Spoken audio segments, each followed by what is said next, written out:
Good morning, one and all. Today, we are going to see a simple circuit on superposition theorem. Take on this problem. Using superposition theorem, find the current through 8 ohm resistor as shown in the figure below. So, this is the circuit that is a 50 volts voltage source is given. Here, 20 ohms is there. Here, 8 ohms is there. Here, 10 ohms is there, and here one current source is there, that is 5 amperes. So here 50 volt voltage source is there. Here 5 amperes current source is there. There are two sources are there. So what superposition theorem states that superposition theorem states that in any linear bilateral circuits having two sources, okay, so in that first you need to short one source and you need to find out the particular current at the particular point, and again you need to short the another source and you need to find out the current at the particular point. Say for example, if it voltage source is given, you need to short circuit. If the current source is given, you need to open circuit. Here first what we are doing is, first we are considering only 50 volts is acting, and here this source we are not considering. So this is the current source. So here we are open circuiting the current source. So only 50 volts is acting. So if you open circuit this current source, 10 ohms will not be if you connect this 10 ohms also, there will be not any current flow this to this particular circuit. So we are neglecting this 10 ohms. So this part of the circuit alone will come. So this part alone we are taking. That is 50 ohms. That is the voltage source. Here 20 ohms is there. Here 8 ohms is there.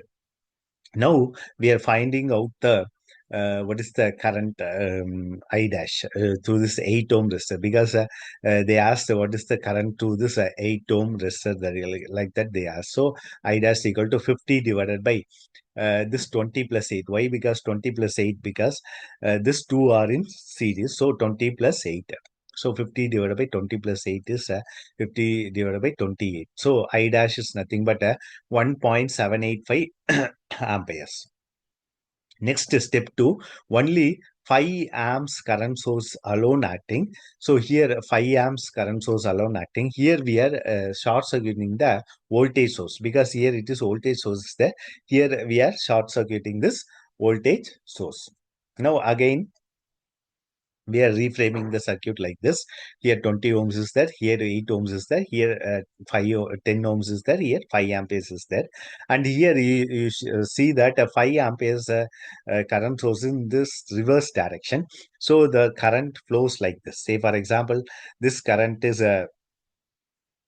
this current 5 amp is coming here. This is I1, this is I2. So it is flowing in reverse direction. Now what we are doing is, we have to find out the current flow through this 8 ohm resistor.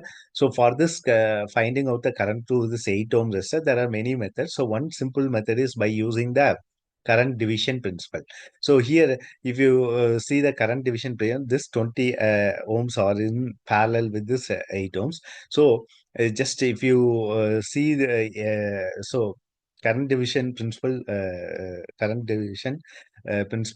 states that, so if you want to find out the current to this 8 ohm resistor, you need to take opposite resistance. Opposite resistance is this 20 ohms, because this 20 ohms is here na? If you connect 20 ohms here, this is 8 ohms is opposite to 20 ohms. So 20 ohms divided by total resistance, that is 20 plus 8, and the current to this particular path. So this current to this particular path is 5 amperes. So that is what we written here, 20 divided by 20 plus 8 into 5. So I double dash is equal to 3.571 amperes. Okay, so this is I double dash. So I total to this 8 ohm resistance is I dash plus I double dash. I dash is 1.785. Here plus you need to add. Here I am taking as minus. Why? Because I double dash is flowing the reverse direction. Okay, so this you see this 5 amperes. It is coming in this reverse direction. So we are taking this as negative. Otherwise you need to take always as plus. So if you take this as negative, so 1.785 minus 3.571 is a minus 1.786 amperes. So that is the current flow through this 8 ohms by using the superposition theorem. So this minus, because minus is flowing in this reverse direction. Okay, so reverse direction, not like this. It is flowing in this reverse direction. If you take this circuit, the current is flowing in reverse direction. So that's why we got the current as negative. That is minus 1.786 amperes. This is the answer for this particular circuit shown in the figure. Thank you.